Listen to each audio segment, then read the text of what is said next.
can't really do as well as he should have done, and Asensio snuffs out any possibility that Dortmund might get a goal back late on. Yeah, they've not really laid a glove on Madrid at all, have they?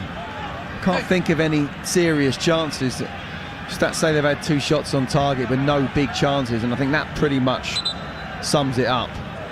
It's been a very disappointing display from Dortmund. As I say, they were just blown away in the first 20 minutes. Nemecha from the edge of the area, and their shooting, I have to say, has been awful, hasn't it? That's about the 3rd or 4th shot which has been way off target. Yeah, even the substitutions being made have not been able to make a difference. They really needed to score early on in the second half where they had that higher intensity, and now, you know, it's really difficult to play against the Real Madrid side where you haven't really got the bulk of the possession. I wouldn't say it's been a procession, but it's been fairly straightforward for Real Madrid, hasn't it? I think it has. Certainly much more straightforward than I thought it would be. You know, I have been disappointed in Dortmund. I thought they'd put up a much bigger fight. And you've got to say Real Madrid are one of these sides where, you know, they're multiple title winners for a reason. The mentality they got, and they can develop in a tournament. Svensson, far side for Dortmund. As we move into the last 90 seconds. Chukwuemeka back into the most promising moves of the game. And Courtois, just for a moment there, wasn't quite sure where it was going. Shot's gone through the legs of Rudiger. I think he realised in the end it was going wide, but yeah, it's better. Too little, too late, though. Corner, goal kick to Real Madrid in the final minute, leading by 2-0, and readying themselves for a semi-final against Paris Saint-Germain on Wednesday, which will be brought to you live on the TalkSport network. Bayer loses out to Asensio. Modric just shrugs off the attentions of Sabitzer. Like you say, he's a diminutive figure, but because he's a step ahead and he's so lithe, he just gets away from trouble. He's about 4 steps ahead, isn't he? And he's coming up to 40. That's a nice touch. Lovely touch down the line towards Asensio. The cross isn't too bad either. They're pouring in white shirts. Here's Valverde. Fired in from an acute angle, saved by the legs of Kerbil. The second shot is just wide from Arda Güler, with Kerbil scrambling across to try and get there. Yeah, they really want to get that 3rd goal now. They don't need to. The game's over, really, as we enter the 90th minute. But Valverde, what a player he is. What a captain. As he gets the shot in, decent save. Comes back to Güler with his left foot, aiming for the far post, and there's just a slight deflection of Marcel Sabitzer's foot. So a Real Madrid corner, 5 minutes of added time. We're into the first of those 5, and Modric will take the corner from the near side, an in-swinger. Commentator's curse, he went short. Played into the hole, lovely ball. Back for Rudiger, who from 6 yards out couldn't quite adjust his feet. It came in so quickly. Honestly, mate, I feel like I'm going on about him now, but if any young central midfielder wants to know how to help boss a game, just look at the minutes that Luka Modric has played since he's come on tonight. He's just been absolutely sensational. Knowing when to play first time, 2-touch, keep the ball, lend the ball. The weight of the pass there was absolutely perfect, and really it should have been 3-0. Just, he's an absolute master of his position, he really is. Well, to coin a line from a famous song from the 80s, my name is Luca, I live on a completely different floor to everybody else. Absolutely. Sabitzer out to the far side to Svensson. Infield for Nemecha, 25 yards out. Now into the feet of Ryerson, crosses in low. Rudiger doesn't clear comprehensively. Bayer has found the far corner. With 3 minutes of added time left, Borussia Dortmund have a goal back. The celebrations are completely mooted, because Bayer just turns around and walks back towards the halfway line. Like it's what they want to do is pick up the ball, run back, put it on the centre spot, because if they somehow get this to extra time, then wow, that'd be one of the biggest travesties of justice that Real Madrid fans would have ever seen. It's a good strike. It was poor defending in the end from Rudiger. Should have cleared that much better. Bayer takes the touch. Great strike, giving Courtois no chance whatsoever. And if I know goalkeepers, and Courtois is certainly one of the top ones, he would have wanted to keep a clean sheet. First goal of the tournament for Maximilian Bayer. Deep in added time. It's too little too late, surely. You would think. You would think. Real Madrid have it with Valverde on the far side. And he's not going to be in any kind of hurry to take it. The more he can hang on to the ball, the less time Borussia Dortmund have. I'm not sure I've seen a less celebrated goal than that of late. And he came off the bench, he looked knackered. Rodrigo now, edge of the area for Real Madrid, to the dead ball line. Being followed by Anton. Now Goulet from the right, clips it in. Mbappe! He's off the mark at the FIFA Club World Cup with an acrobatic volley at the far post. Kylian Mbappe is getting ready to face his former club, but will he get the chance to start? But he scored a goal. Real Madrid 3, Borussia Dortmund 1. Well, it's brilliant from Mbappe, isn't it? It's great technique.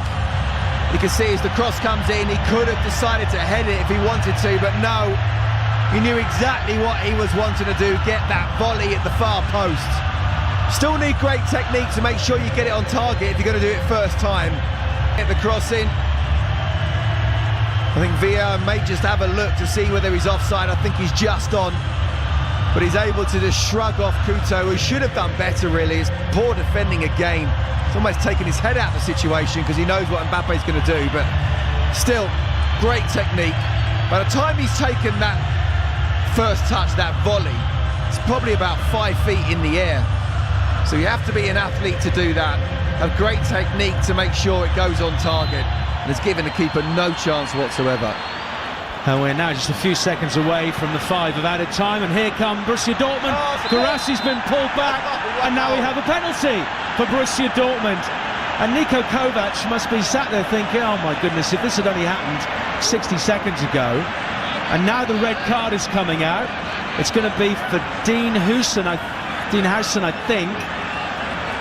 And this would be a problem because he won't be featuring in the semi-final against Paris Saint-Germain because of this.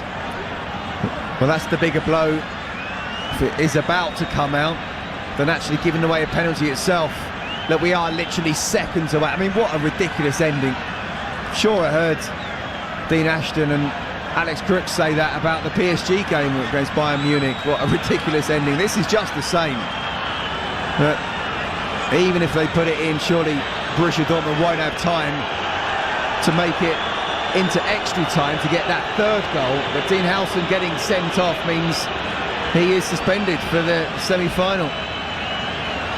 He's still protesting his innocence. The players, his teammates, are still helping him. It's not going to sway the referee. I'm guessing VAR will look at it. Guirassy got ahead of him. Did he pull his arm, or did Guirassy make a meal of it? He went for his arm. He's pulled him. He has pulled him off balance. There's no way Guirassy's going to go down when you're literally one-on-one on goal, and he's just pulled his arm, and he didn't need to. And it's one of those where, you know, he'd be lying in bed at night now thinking, why didn't I just let him go? You know, we're 3-1 up already. It's the right decision from the referee. 1 for the penalty, 2 for the sending off. And Dean Housen now is not available for the semi-final. Not that it's going to make a huge amount of difference, but Real Madrid are down to 10 men as disconsolately trudges toward tunnel, and it's going to be the player who Guirassy to take the penalty. He scored 3 goals already. If he scores here, Mbappe, by the way, has been booked for not getting out of the penalty area and allowing Guirassy to take the penalty. Guirassy can match Gonzalo Garcia here if he converts this against Thibaut Courtois. Housen is still making his way off the pitch. Away to our right, we have a penalty in the 8th minute of added time. It's probably going to be academic. The score is 3-1 to Real Madrid. there won't be enough time for Dortmund to score a third. It'll be a consolation and a fourth goal of the tournament for Guirassy if he can beat Courtois, who's moving around on his line, bouncing from left to right. Guirassy fires it in with plenty of force, and then Guirassy clutches the ball and heads back to the halfway line. I wonder whether the referee might even blow his whistle as soon as they kick off. It's 3-2. And it's a really well-struck penalty. The Courtois got absolutely no chance with the side of his foot, but with real pace. Has passed Courtois before he's even seen it. And yeah, we are literally just seconds away from the final whistle. So he's done his thing. He's scored another goal. He's made an impact in this tournament. Courtois, who's just been beaten, sends it long into the Dortmund half. Just incidentally, because Mbappe's not really played much at all, that yellow card won't mean anything because it'll get white at the end of this game. Dortmund now. Well, the Real Madrid fans want the whistle to go. We're still playing here. Couto, this will be a turn-up. In it goes. Oh, it's been missed by Bayern. Handball by Sabitzer, surely, as he volleys it in. Courtois makes the save. And the referee looks towards the bench. Has he blown up? Is the game over? Courtois thinks it is. I thought Sabitzer handled it. Well, it looked like he had. The game is over, and Courtois has made a vitally important save. Sabitzer is on his haunches. Did he handle this ball? Ooh, no. It was up near his shoulder. Yeah, I think it was almost the shoulder and the chest, and he's volleyed it down. That's the last touch of the game, and Thibaut Courtois has just made an unbelievable save to make sure that Real Madrid, in the game they've absolutely dominated, are not going to extra time. What a crazy ending. Well, it was just, we were going through the motions for much of the second half. At 2-0, Real Madrid scoring early on through Gonzalo and Fran Garcia. They were as comfortable as anything at half-time. Dortmund made a good start to the second half without really making any inroads. And then suddenly, in added time, it all kicked off. Bayern scored in the second minute of added time to make it 2-1. Real Madrid went straight up the other end, and Mbappe with a scissor kick volley to make it 3.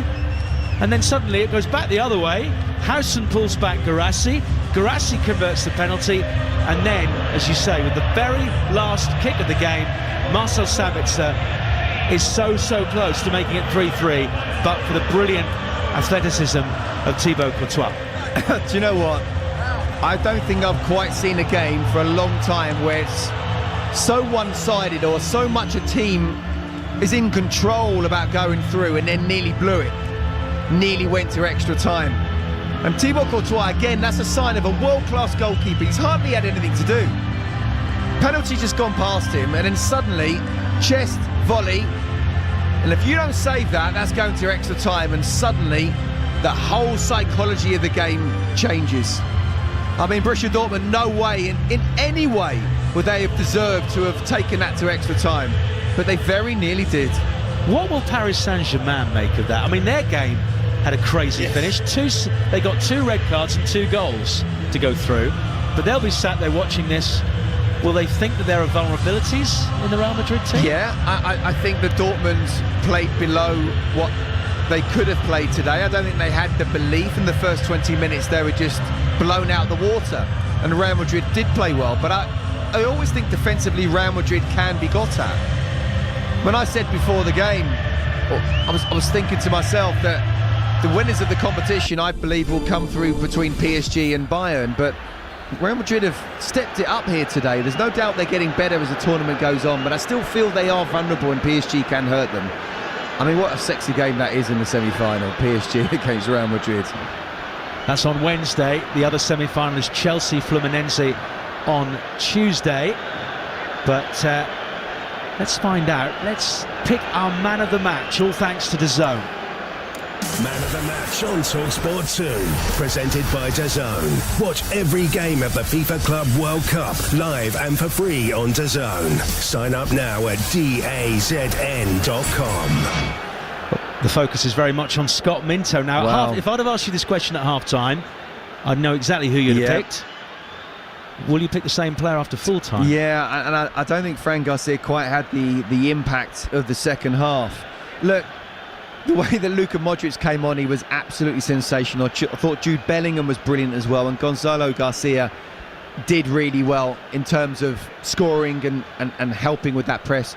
But I am going to stick with Fran Garcia because I felt those first 20-25 minutes, he was the best player on the park, and that was where Real Madrid won the game. So although he wasn't brilliant for the whole 90, he was solid without being brilliant in the second half, but he was fantastic in that first 20-25. So I'm going to give it to Fran Garcia, and not because it's the left-back union, I promise you, Mike. Scott Minto, that was our man of the match with DAZN. Watch every game of the FIFA Club World Cup live and for free on DAZN. Sign up now at DAZN.com. Man of the match on TalkSport 2, presented by DAZN. Sign up now at DAZN.com to watch every game live and for free. My thanks to Scott Minto for our coverage of this game. We've got the semi-finals coming up in the week. Tuesday night, Scott will be alongside Nigel Adderley for Chelsea against Fluminense. And then the second semi-final, we now know, will be between Paris Saint-Germain and Real Madrid, watering one. Nigel will again be on commentary for that one. 8 o'clock kickoff in both games on Tuesday and Wednesday night. All that remains for me to say. And the final, of course, on Sunday of next week. Is a big thanks to Scott Minto, and keep tuned to find out who is going to win TalkSport. No-nonsense sports coverage. Oh, he's going all the way! This is TalkSport 2. FIFA Club World Cup live on TalkSport 2, presented by DAZN. Watch every game of the FIFA Club World Cup live and for free on DAZN. Sign up now at DAZN.com. Be match ready for all the epic European tournament action with Carling, the beer of football. Whether you're watching the game in your local pub or supporting from the comfort of your sofa, get your mates together and enjoy the match with Carling. The games, the goals and the gang you share it with. How's that for an unbeatable lineup? Make matchday memories that last a lifetime with Carling, the beer of football. 18 plus, always drink responsibly.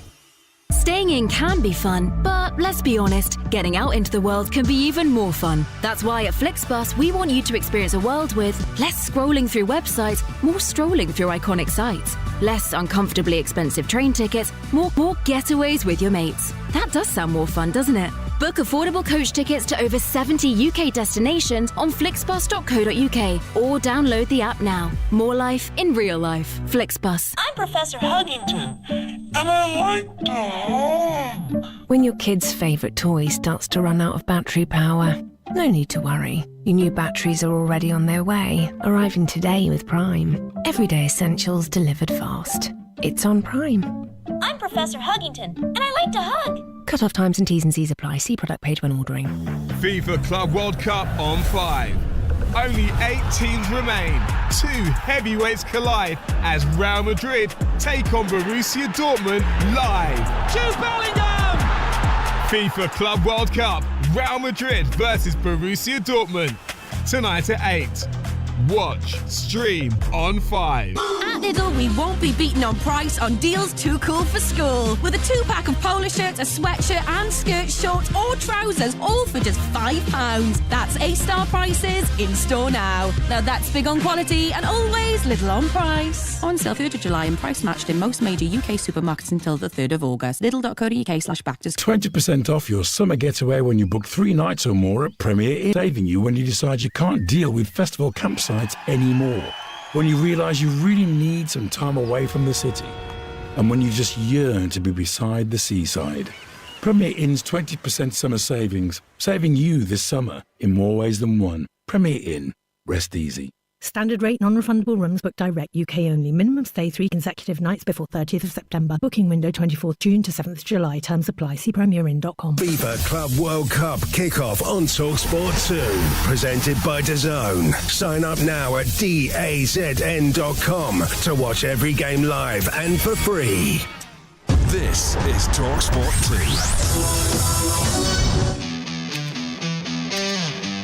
2. On this edition of the William Hill Sports Book Club, we are reading The Last Bell, Life, Death and Boxing from the esteemed boxing writer Donald McRae.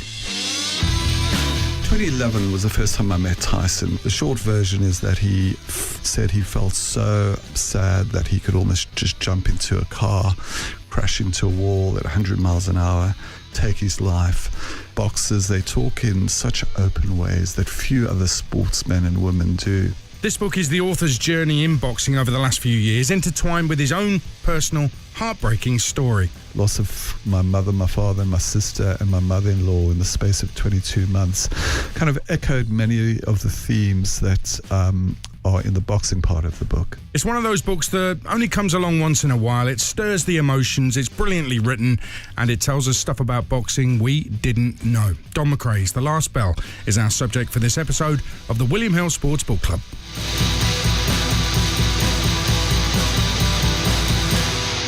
Hi, I'm Adrian Durham. This is the William Hill Sports Book Club, and from William Hill, a man who reads a worrying amount of sports books, Neil Foggin is with us. Foggy, how you doing? I'm very well. Before we introduce our special guest, I want to know from you, having read it, what sets this book, The Last Bell, apart as special, in your opinion?